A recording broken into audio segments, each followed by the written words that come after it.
እሸቱ መለሰን እንደዚህ በእንባ እየታጠበ እንዲናገር ያደረገው የብፁዕ አባታችን ድንገተኛና ከባድ ህመም። ብፁዕ አባታችን በጣም ያው ታመዋልና ያው እሳቸው በይፋ እንዲነገር ስለማይፈልጉ ነው እንጂ በጣም በሲሪየስ ነው የታመሙት። ለእሳቸውም ጸልዩላቸው። ብዙዎቻችንን ያስቆጣቸው የአንዲት እህታችን የሶሻል ሚዲያ ቪዲዮ። አትውለዱ። ሰባችሁ ወይም ልጅ ለመውለድ የተሳላችሁ ካላችሁ አትውለዱ።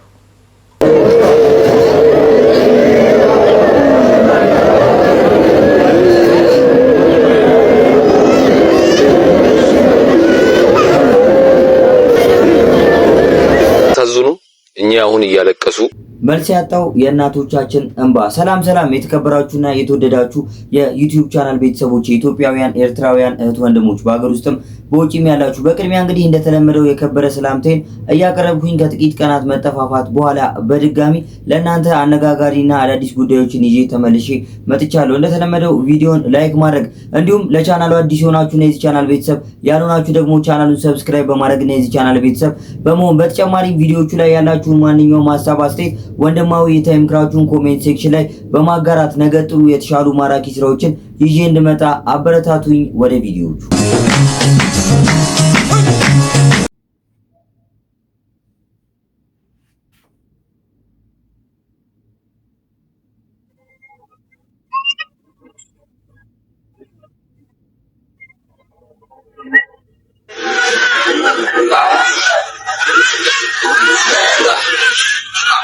አያሳዝኑ? እኛ አሁን እያለቀሱ ቤተክርስቲያን ተደፍተው እያለቀሱ ያያችኋቸው ወገኖቻችን የትግራይ ክልል እናትና አባቶቻችን ናቸው። ትግራይ ክልል ላይ ድጋሚ ከተቀሰቀሰው ጦርነት ጋር በተገናኘ ቤተክርስቲያን ውስጥ ተደፍተው ለፈጣሪያቸው በእንባ በለቅሶ ይህን ጦርነት እንዲያስቆምላቸው እያለቀሱ እየለመኑት ነው የሰማችሁት። ይህንን አሁን እነሱ ያሉበትን ጭንቀት ያሉበትን ሰቆቃ ለመረዳት ግዴታ እኛም ትግራይ ክልል ላይ የምንኖር ዜጎች መሆን የለብንም። ከኢትዮጵያዊነትም በላይ ሰው መሆን ብቻ በራሱ በቂ ነው። እነሱን ስሜት ያሉበትን ሁኔታ ለመረዳት ማለት ነው። የተከበሩ ሎሬት ጸጋዬ ገብረመድህን አንድ አባባል አላቸው። ከሐሳቤ ጋር ስለሚሄድ ልጥቀሰው። ምን የሚል አባባል አላቸው መሰላችሁ?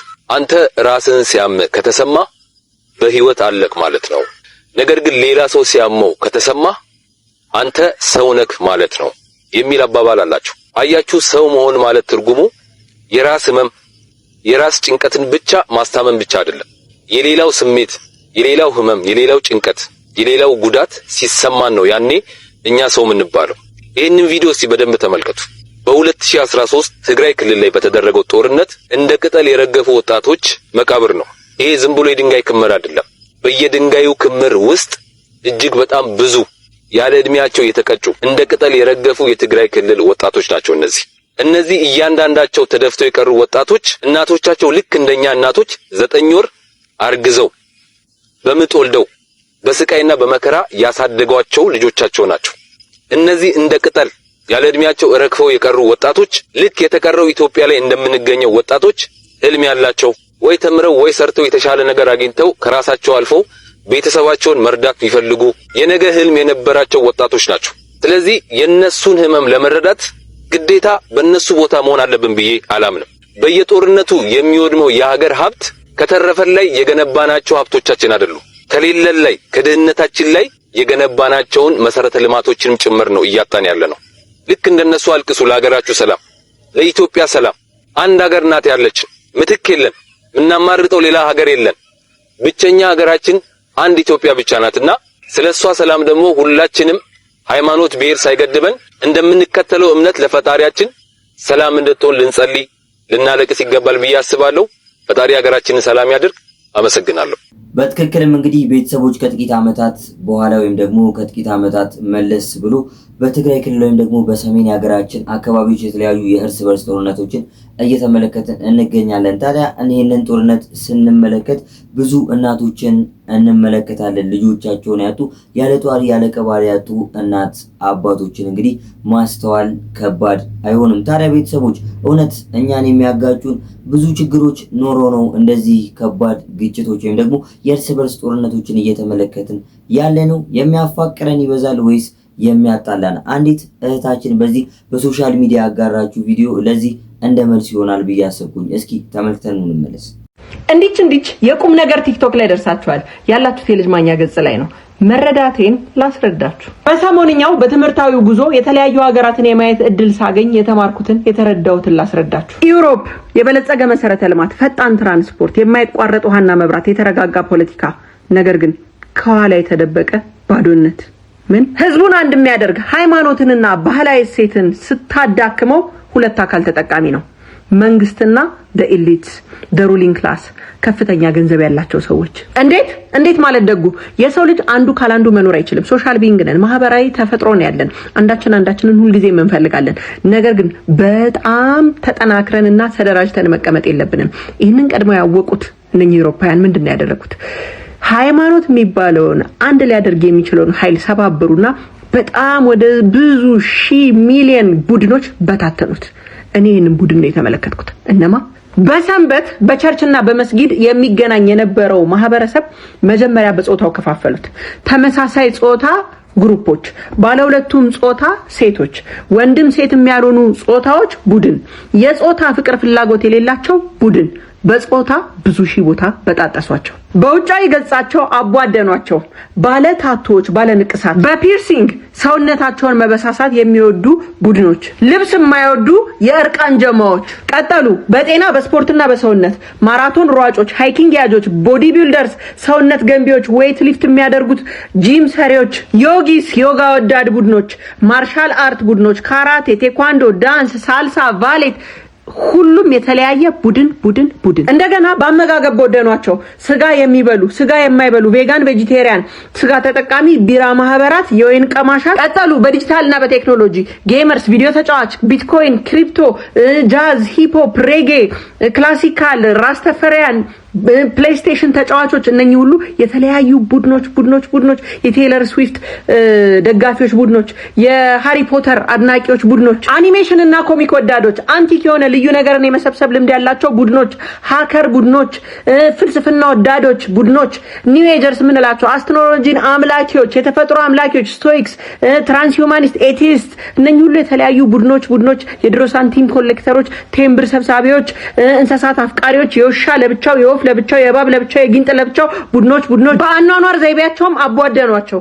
ቫን ላይፍ በመኪና የሚኖሩ ሰዎች ቡድኖች፣ በቦርሳ ብቻ የሚጓዙ ተፈጥሮ አፍቃሪዎች፣ የአካባቢ ጥበቃ ኢኮ ግሩፕስ፣ ክላይሜት አክቲቪስት፣ እንደገና የፖለቲካ ቡድኖች አናርኪስት፣ ዲሞክራቲስት፣ ሶሻሊስት፣ ፍላት እርዘርስ፣ መሬት ጠፍጣፋ ናት ብሎ መቧደን፣ ኤሊየን ይፈዋሉ ብሎ ኮንስፓይረሲ ቲዮሪስት መቧደን፣ የሞተር ሳይክል ቡድኖች፣ ትራከርስ፣ የጭነት መኪና ቡድኖች፣ ስትሪት ሬሰርስ፣ መንገድ ላይ የመኪና ውድድር የሚያደርጉ ቡድኖች፣ በቡድን የመሰብሰብ ፍላጎት በሚሊዮን የሚቆጠሩ አዳዲስ ጥቃቅን ቡድኖች፣ የእግር ኳስ፣ የቲያትር፣ ስነ ጽሁፍ ታሪክ እንደሚያወሳው በአንድ ካህን ወይም በአንድ ኡስታዝ እረፍ ሲባል የሚያርፈው ተነስ ሲባል የሚነሳ የነበረው ወጣት ቡድን ውስጥ ነው።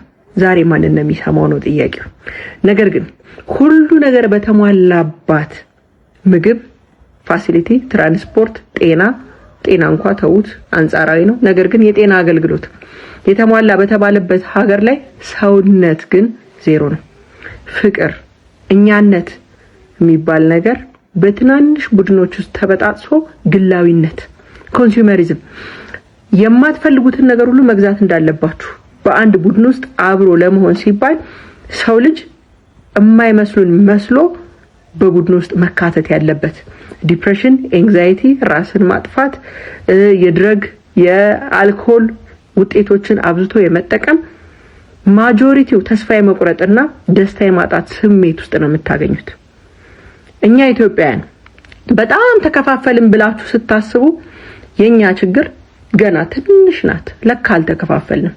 ብሔርና ቋንቋ ሴም ኩሸቲክ ምናምን እያልን ላይክ ብሔር፣ ሃይማኖትም ኦርቶዶክስ፣ ወንጌላውያን፣ ፕሮቴስታንት፣ ሙስሊም እያለ ከዛ ዋቄ ፈታ ትንሽ ናት። በብሔር ብቻ ሳይሆን በሃይማኖት ብቻ ሳይሆን በፓርቲ ብቻ ሳይሆን ገና ወደፊት በብዙ ነገር ልንቧደን ስለሆነ ቆዳችንን ሰፋ አድርገን ብንጠብቅ ለማለት ፈልጌ ነው። ከፋፍሎ መግዛት ማለት ግን ትልቁን ቡድን በጣጥሶ ማቧደን ማለት ነው። መረዳቴ ገባችሁ? የተረዳኝ ስንት ሰው ይሆን? አቤቱ ጌታዬ ስንቱን አወራሁት። በትክክልም እንግዲህ የልጅ ማኛ በዚህ በማህበራዊ ድረገጽ መተግበሪያዎቿ ወይም ደግሞ በተለያዩ በምታጋራቸው ቪዲዮዎች የተለያዩ ጥሩ ሐሳቦችን ለኛ ታጋራናለች። ወይም እንደዚህ አይነት ሰዎች ቢበዙ ባይነኝ ልክ እንደሱ አይነት ኮንተንት ሼር የሚያደርጉ ማለት ነው። ማህበረሰቡን ብዙ ትምህርት ያስተምራሉ። የምንጋጭበትን ሳይሆን ፍቅርን የምትዘራበት ወይም ደግሞ የምንታረቅበት የምንዋደድበትን ሐሳብ ታጋራለች። ታዲያ ቺታችን ያነሳችው ሐሳብ በትክክልም እንግዲህ ጥሩ ነው ወይም ደግሞ ሙሉ ለሙሉ አክሰፕት አደርጋለሁ እቀበላለሁ። እናንተስ ቤተሰቦች ታዲያ እንግዲህ በእንደዚህ አይነት የሚያፋቅሩን ብዙ ምክንያቶች ባሉበት ሀገር እንደዚህ አይነት ጸቦች ለምን ይነሳሉ? ቤተሰቦች እናንተስ እነዚህ ጸቦች እንዲቀሩ እናቶቻችን አባቶቻችን በእንባ መታጠባቸው እንዲቀር ምን አይነት ነገሮች ወይም ደግሞ ምን አይነት የመፍትሄ ሐሳብ አሏችሁ? እስኪ የመፍትሄ ሐሳብ የምትሏቸውን ሐሳቦች ኮሜንት ሴክሽን ላይ አጋሩኝ። እኔ ግን አንድ ነገር ማለት እፈልጋለሁ። ህዝባችን ከሮም ጀምሮ በፍቅር ሃይማኖቱን አክብሮ በተለያዩ ባህሎች ውስጥ በተለያዩ የአኗኗር ዘይቤዎች ውስጥ የተለያዩ ሃይማኖቶች ውስጥ እንግዲህ የኖረ ማህበረሰብ እንደመሆኑ ፍቅር የሚባለው ነገር እንደ ድሮ አባት እናቶቻችን ይዘን አብረን ብንኖር አብረን ብንከተል የሱን ሐሳብ እንግዲህ ብናስቀጥል ባይነኝ። እስኪ ሐሳብ አስተያየታችሁን በዚህ ጉዳይ ኮሜንት ሴክሽን ላይ አጋሩ። በዚህ መልእክቴ እንግዲህ ወላጅ መሆን ያሰባችሁ ወይም ልጅ ለመውለድ የተሳላችሁ ካላችሁ አትውለዱ። እንደምትበሳጩ እርግጠኛ ነኝ በመልእክቴ። ለምን እንደነው ያልኩበት ምክንያት ለልጆቻችሁ ተቀማጭ ካላችሁ እሰየው፣ ለልጆቻችሁ ተቀማጭ ከሌላችሁ ግን አትውለዱ። ልጆቻችሁን እዚህ ምድር ላይ አምጥታችሁ አታሰቃዩዋቸው። እናንተ ባደጋችሁበት መንገድ ልጆቻችሁ ማደግ የለባቸውም። የተሻለ ትምህርት የምትሰጧቸው ከሆነ የተመጣጠነ አመጋገባቸውን የምታስተካክሉላቸው ከሆነ ፊቸራቸውን የሚይዙበት ፊቸራቸውን የሚያስተካክሉበት መንገድ ካለ ያንን የምታስተምሯቸው ከሆነና 18 ዓመት እስኪሞላቸው ድረስ ተቀማጭ ካላችሁ ውለዱ። ግን እናንተ ባደጋችሁበት መንገድ ልጆቻችሁ ማደግ የለባቸው። ዛሬ ወጣቱ በባህር እየመጣ እያለቀ ያለው በስደት ዓለም ውስጥ እያለቀ ያለው አረብ ሀገር እየሄደ ለቤት ሰራተኝነት የተዳረገው ለምንድን ነው? ያለ እቅድ ልጅ መውለድ ስላለባቸው ብቻ እየወለዱ መተኛ ታማረ መከላከያ ተጠቀም። ግን ልጅ ሳይፈለግ አምጥታችሁ እዚህ ምድር ላይ አታሰቃዩት። አንቺ ከደህና ቤተሰብ አይደለም ላይፍ እንዴት ቻሌንጅ እንዳደረገችኝ እኔና አንድ እግዚአብሔር ነው የምናውቀው። ሌላው ደግሞ ልጅ ወልደሻል? አዎ ወልጃለሁ። ደግመሽ ትወልጃለሽ? አልወልድም። ሚሊዮኔር ካገባሁኝ ተቀማጭ ካስቀመጠልኝና 18 ዓመት እስኪሞላው ድረስ ከዛም በኋላ ደግሞ ተቀማጭ ትንሽ ካለው እሰየው ወልዳለሁ። ግን አሁን ባለው አቅሜ አንድ ልጅን ቀጥ ለጥ አድርጌ እየተሯሯጥኩም ቢሆን አሳድጋለሁ። መቼም ከሀገር ውጪ ነው ያለሁትኝ፣ ትንሽ ይሻላል። ግን ኢትዮጵያ ውስጥ ልጅ ለመውለድ ያሰባችሁ እባካችሁ በደንብ አድርጋችሁ አስቡበት። ልጅ ከመውለዳችሁ በፊት በደንብ አድርጋችሁ እናንተ በመጣችሁበት እናንተ ተቸግራችሁ ባደጋችሁበት አንድ እስክሪብቶ እየሰጣችሁ አንድ ደፍተር እየሰጣችሁ ከወር እስከ ወር እንዳትጥለው እያላችሁ ኖ አንድ ዳቦ በሻይ እየበላ አንድ ዳቦ በለውዝ ቅቤ እየበላ እየሄደ ኖ። እባካችሁ አስቡበት። ተቸግሬ ያሳድገዋለሁ የሚባል ነገር የለም። ህይወት ትደክማለች። አንድ ቀን የሆነ ነገር ትሆናላችሁ። ተቀማጭ ካለው እሰየው፣ ከሌለው ግን እባካችሁ አትውለዱ። ዛሬ በየባህሩ ዛሬ በስደት ዓለም ውስጥ እየተሰቃዩ ያሉት ያለ ቅን የተወለዱ ልጆች ናቸው። አሁን ማስተላለፍ የምፈልገው አዲስ አበባ ዩኒቨርሲቲም ሆነ ጅማ ዩኒቨርሲቲም ሆነ ነቀምትም ሆነ የትኛውም ዩኒቨርሲቲ ተመድባችሁ የሄዳችሁ ወጣቶች እባካችሁ ወደ ቤታችሁ ስትመለሱ ወደ ገጠር ከገጠርም አካባቢ ከመጣችሁ ስትመለሱ ለቤተሰቦቻችሁ አስተምሯቸው፣ ንገሯቸው። የቤተሰብ ምጣኔ አይደለም የተማርነው ልትቱ ግን እስቲ ፕሊዝ እናንተ ያለፋችሁትን ቻሌንጅን እዩት። በዩኒቨርሲቲ ውስጥ ያላችሁትን ቻሌንጅ ያሳለፋችሁትን ቻሌንጅ እዩት። ከወር እስከ ወር እንዴት እየቸገራችሁ እንደምትማሩ እዩት። ቤተሰብ በቃ ንገሯቸው። ሰፈር ውስጥ ላሉት አስተምሯቸው። ልጆች ከማምጣታችን በፊት ተቀማጭ አለን ወይ? ልጆቻችን የምናስተምርበት ገንዘብ አለን ወይ? ወይስ በድሉ እንዲያድግ ነው የምንፈልገው? እባካችሁ አስቡበት። ዛሬ በየቦታው ብትንትንትን ያል ነው። በዛ ላይ ደግሞ የትምህርት አሰጣጡ ኢትዮጵያ የትምህርት የምንማረው የትምህርት አሰጣጥ ዛሬ ስንት ወጣት ወደ አውሮፓ እየሄደ ኮሙኒኬት ራሱ ማድረግ አቅቶታል። ከሲስተሙ ጋር መሄድ አቅቶታል። ስንት የሚሰራ ነገር አለ ኢትዮጵያ፣ ስንት ገና ስንት የሚቀር አለ። ግን እስቲ እንደው እኛ ደግሞ ህዝቦቿ ቤተሰብ ምጣኔን እንማር። እስቲ ቤተሰብ ምጣኔን ልዩን አምጥቼ ምን ላበላው ነው? ምን ላጠጣው ነው? 18 ዓመት እስኪሞላው ድረስ ምንድነው የምሰጠው? ይሄ ልጅ እንዴት ነው የሚያድገው የሚለውን አስቡበት ከመውለዳችሁ በፊት። እኔ የምምላችሁ ደግሞ አትውለዱ። ገንዘብ ከሌላችሁ አትውለዱ።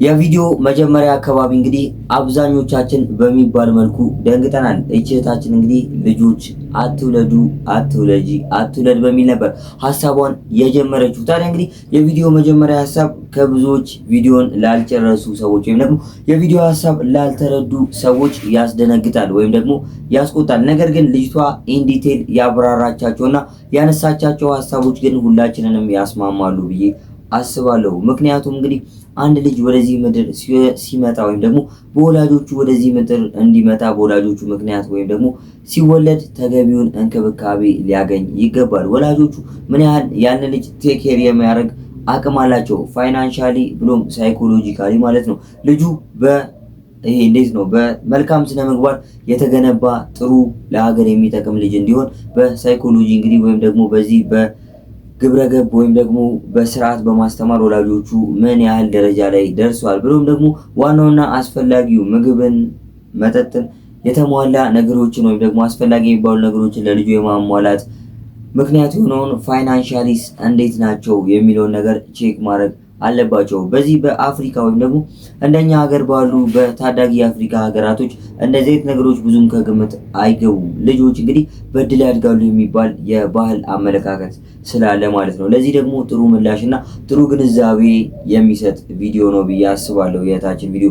እናንተስ በዚህ ጉዳይ ምን ታስባላችሁ? ልጆች ለመውለድ እንግዲህ በቂ የሚባል ነገር ልንይዝ ይገባል። ካልሆነ ግን ልጆቹ ስቃይን ነው ተምረው ወይም ደግሞ ልጆቹ በአይምሮ የተጎዱ ልጆች ነው ልጆቹ በአካል የተጎዱ ልጆች ነው ሆነው የሚያድጉት። ስለዚህ ለልጆቻቸው ወይም ደግሞ ለልጆች ጥሩ እንክብካቤ ያስፈልጋል። በዚህ ጉዳይ እርግጠኛ ነኝ ሁላችሁም ተስማማላችሁ ብዬ አስባለሁ። ለኔና ላንተ እንዴት ጥሩ መሰለ። እንዴት ከምን አኳይ ከሌሎች ቲሸርቶች የሚለይበት መንገድ አለው? ዜናውን አሳየው። ሳይታጠብ እስከ 1 ወር የሚቆይ አዲስ ቲሸርት ለገበያ ያቀረበ። ሳይታጠብ አይቆሽሽም ነው ወይስ እንደ መኪና በእንትን አረጋ? በምን መንገድ አትሸትም? አብራት ሸትም። አረ እንዴት አንድ ወር? አዎ 1 ወር ነው የሚቆየው። እንዴት ለኔና ላንተ እንግዲህ አሜሪካ የልብስ ኩባንያ ነው ይሄን ያለምንም ጥበት እስከ 1 ወር ድረስ መጥፎ ጠረን ሳይዝ በየቀኑ መለበስ የሚችል አዲስ ቲሸርት ለገበያ ማቅረቡን ያሳወቀውና እንኳን ደስ አለ ቢል ወይ እንኳን አብሮ ደስ አለን። በጣም ደስ የሚል ነው። ድርጅቱ 1 ወር ካረገ እኔ እናንተ ደግሞ ሁለት ወር አንለብሰው። አረ እኔን ራሱ እኮ 20 ምናምን ቀን ነው ለብሰው ብሏል። ዋናውን ራሱ ግን የሚገርም ነው። ምን አይነት ቴክኖሎጂ ነው? እሺ አሁን ይሄ ግን እኮ ልብሱ ነው እንጂ እንትን የማይለው የሰውነት ጠረን። በነገራችን ላይ ኩባንያው ለዚህ ፈጠራው መዳብ፣ ብር፣ ዚንክ፣ ወርቅና የእሳተ ጎመራ አመድን ጨምሮ 7 ልዩ ንጥረ ነገሮችን በጨርቁ ክር ውስጥ ማካተቱን ገልጿል። እኔ እሳተ ጎመራ እየለበስክ ታዲያ እንዴት ነው የሚቆሽሽው እንዴ? እኔ አሁን ነው አይደል እንዴ? አንዳንድ ነገሮች ግን ያስቃሉ። ስለዚህ እነዚህ ንጥረ ነገሮች ከባክቴሪያን ከርጥበትም እርጥበትን የመምጠጥ ልብሱንም ምን ጊዜ ይዘቱን ጠብቆ እንዲቆይ ስለሚያደርግ ነው 1 ወር ሳይታጠብ የሚለበስ ቲሸርት ኩባንያው ይፋ ያደረገው። እንኳን ደስ አለን፣ እንኳን አብሮ ደስ አላችሁ። ቢኒ አይደለም ገርሞኝ ነው እንጂ አሰብኩት እኮ በቃ ይሄንን ለብሼ ነገም ይሄንን ለብሼ ምናምን ላይ ተነክሰው። ግን እንትን ቢኖረው አሪፍ ነው ደግሞ ቀለም አብረው ቢልኩልን ብንቀባው የቀያየራችሁ እንዲመስል ቀለም አብሮ ቢልኩልን። ስለዚህ እኛ ሽቶ አያስፈልገንም። እሳተ ገሞራችንን ለብሰን የምንንቀሳቀስ ሰዎች እንደዚሁ ሰው እንደዚህ እያለን ነው የምንሄደው እኛ። ያ እሳተ ገሞራ እኮ ረተው እንደዛ ብለው ከሸጡልን በኋላ ብንሸትስ እንዲህ ብለውን ብንሸትስ። አሁን ይሄ ሁሉ ነገር ከተለበሰ ምኑን ሸተተው እንዴ? ሊሆን አይችልም። አዘዋል ብብትን አቃጥሎ እሳተ ገሞራው ከባድ እኮ ነው እንዴ። እሱ ልብስ ጠብቁልኝ። እንዴት ነው ለኛ ሀገር ይገባል አይገባም? ቶሎ መምጣት አለበት የለበትም? እስኪ ሐሳቡን ለእናንተ ተውኩላችሁ። እሱ አባታችን በጣም ያው ታመዋልና ያው እሳቸው በይፋ እንዲነገር ስለማይፈልጉ ነው እንጂ በጣም በሲሪየስ ነው የታመሙት። ለእሳቸውም ጸልዩላቸው እና ቪዲዮን ቀርጸን የሄድን ቀን በጣም እያለቀሱ ነው ያመሰገኑን። ይሄን ገዳማ አይተው እግዚአብሔር ከፈቀደ በማየታቸውም እንደሚድኑ አምናለሁ። በጣም አሟቸዋልና እዚህ መተው ታቦቱ ላይ ሲያለቅሱ ነበር በቀደም እና ለሳቸው ስትሉ ለቅዱስ ገብርኤል ስትሉ የኛ 100 ብር 200 ብር ለሳቸው እንደዚህ ትርጉም ያለው ከሆነ ለቅዱስ ገብርኤል በላይ ሰበዳ ነው ያው በማርያም ስም ጥርኝ ውሃ ሰጥቶ ነውና ስጦታው መብዛቱ ማነሱ ሳይሆን በስሙ ስለሰጠን ቅዱስ ገብርኤል ያማልደናል። እንደዚህ ሞተውታችሁ ስላልሰጣችሁ ሳይሆን ሰጣችኋል። አውቃለሁ ከጉድለታችሁ ሰጣችኋል፣ ግን ስለሚጠቅመን ነው። እንደዚህ ያያመመን የሰጠነው ነው የሚያጸድቀን። እንደዚህ ያያመመን የሰጠነው ነው የሚያድነን እና እንደማትከስሩበት እርግጠኛ ስለሆንኩ ነው የምጠይቃችሁ። ማናቀው ሰው እንኳን ታሞ ሲለምን ይሰጠው እንኳን ብፁዕ አባታችን አሟቸዋል በጣምና ይሄንን አይተው ከዛ ምንም ቢሆን ችግር የለው ደግሞ እግዚአብሔር ይምራቸዋል ያድናቸዋል።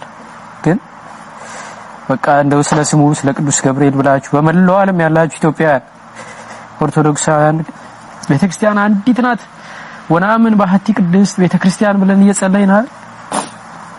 አንዲት ናት ቤተክርስቲያን የኔ አይደለም ሳትሉ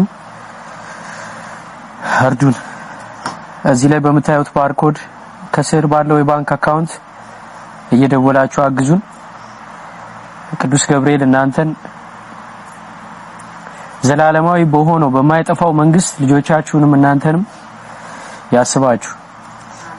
ቸሩ መለሰ በተለያዩ ጊዜ ለተለያዩ ቤተክርስቲያኖች የሚያደርገው በጎ አድራጎት በዚሁ ልናመሰግነው ይገባል። ለብዙ አባታችንም እንግዲህ ጤናቸውን መልሶ እንግዲህ የአገልግሎት ዘመናቸውን እንዲባርክልን ያለኝን እንደ አንድ የእምነቱ ተከታይና እንደ አንድ እንግዲህ ጥሩ አስተሳሰብ እንዳለው ኢትዮጵያዊ ያለኝን መልካም ምኞት በእኔና በቻናሌ ቤተሰቦች ስም ልገልጽ እወዳለሁ። ቤተሰቦች ለዛሬ ይዤላችሁ የመጣኋቸው ቪዲዮዎች እነዚህ ይመስሉ ነበር። ቪዲዮዎቹን እንደወደዳችኋቸው አልጠራጠርም። ቪዲዮውን ላይክ ማድረግ እንዲሁም ለቻናሉ አዲስ ሆናችሁ ለዚህ ቻናል ቤተሰብ ያልሆናችሁ ቻናሉን ሰብስክራይብ በማድረግና የዚህ ቻናል ቤተሰብ በመሆን በተጨማሪ ቪዲዮዎቹ ላይ ያላችሁን ማንኛውም ሀሳብ አስተያየት ወንድማዊ ምክራችሁን ኮሜንት ሴክሽን ላይ በማጋራት ነገ ጥሩ የተሻሉ ማራኪ ስራዎችን ይዤ እንድመጣ አበረታቱኝ። በቀጣይ ባሪክ ስራዎች እስከምንገናኝ መልካም ጊዜ። ወዳችኋለሁ። ቴንኪው